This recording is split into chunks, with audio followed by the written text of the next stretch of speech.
অপেক্ষার প্রহর শেষ। অচিরেই শুরু হচ্ছে ইসরায়েল ও ইরানের মাঝে মহাপ্রলয়ঙ্কারী যুদ্ধ, যেই যুদ্ধের জন্য সাইবার হামলার কৌশল এবং ক্ষেপণাস্ত্র ও ড্রোন যুদ্ধের পরিকল্পনা সাজাতে ব্যস্ত সময় পার করছে ইরানের যোদ্ধারা। ইহুদিবাদীদের বিরুদ্ধে শুরু হতে যাওয়া ওই যুদ্ধের মাধ্যমেই শেষ হবে ইসরায়েলে ইরানের অভিযান, এমন হুমকি দিয়েছেন ইরানের সর্বোচ্চ ধর্মীয় নেতা আয়াতুল্লাহ আলী খামেনির শীর্ষ সামরিক উপদেষ্টা জেনারেল ইয়াহিয়া রহিম সাফাভি। সাফাভির এই বার্তাকে ঘিরেই উত্তপ্ত পরিস্থিতি বিরাজ করছে মধ্যপ্রাচ্যে, কারণ মাত্র 2 মাসের মাথায় আবারও যুদ্ধের হুমকি এলো তেহরান থেকে, যেই বার্তাকে সুবিধাজনক নজরে দেখছেন না বিশ্লেষকরা। ইহুদিবাদীদের বিরুদ্ধে কবে ঝাঁপিয়ে পড়বে ইরানি যোদ্ধারা?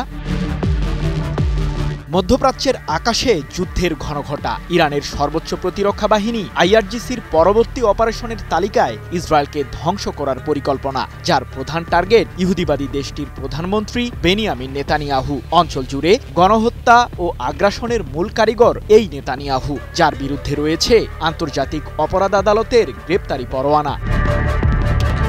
মাত্র 2 মাস আগে জুন মাসে এক যুদ্ধে ইরানের সাথে জড়িয়ে পড়ে ইসরায়েল। টানা 12 দিন যাবৎ ইহুদিবাদীদের বিরুদ্ধে লড়েছে ইরানি যোদ্ধারা। ক্ষেপণাস্ত্র আর ড্রোন দিয়েই ইসরায়েলের অত্যাধুনিক প্রতিরক্ষা বলয়কে ঘায়েল করেছে আইআরজিসি। তবুও থামেনি ইহুদিবাদীদের ষড়যন্ত্র। তাই তো ইসরায়েলের বিরুদ্ধে আরেকটি যুদ্ধের শঙ্কা জানালেন ইয়াহিয়া রহিম সাফাভি।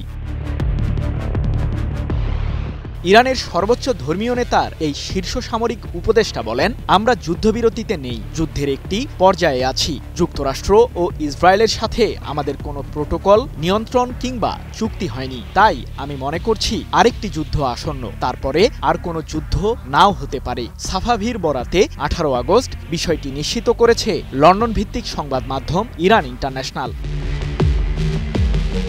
ইরানকে আঞ্চলিক ও বিশ্বব্যাপী উভয় স্তরেই শক্তি তৈরি করতে হবে জানিয়ে সাফাভি আরও বলেন, যুক্তরাষ্ট্র ও ইহুদিবাদীরা বলে যে তারা শক্তির মাধ্যমে শান্তি প্রতিষ্ঠিত করে, তাই ইরানকেও শক্তিশালী হতে হবে, কারণ প্রকৃতি দুর্বলদের পদদলিত করে।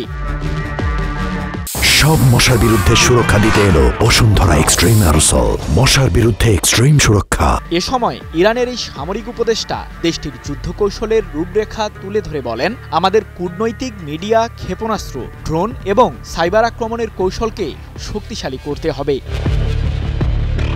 সম্প্রতি ইরানে আবারও হামলা চালানোর হুমকি দিয়েছেন ইসরায়েলের সামরিক বাহিনীর প্রধান লেফটেন্যান্ট জেনারেল ইয়াল জমির। যুক্তরাষ্ট্রের সমর্থনেই যে ইসরায়েল আবারও ইরানে হামলা চালাবে সে ইঙ্গিতই দেন তিনি। তবে ইহুদিবাদীদের আগ্রাসনের বিরুদ্ধে তীব্র সোচ্চার ইরানও। শত্রুদের কড়া জবাব দিতে প্রস্তুত আছে আয়াতুল্লাহ আলী খামেনির সশস্ত্র বাহিনী।